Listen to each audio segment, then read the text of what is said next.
točí autobus, já jednou jsem stál, když jeden mladý řidič na svou práci srál. A slyšel jsem, jak říká, že už chtěl by mít klid, než po nocích se za volantem třít.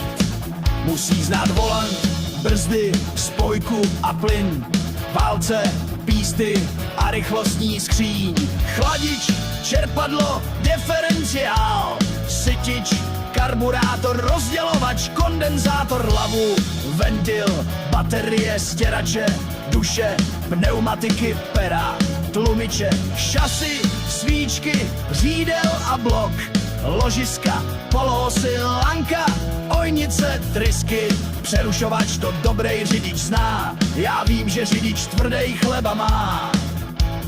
Jednou si tu práci zvolil.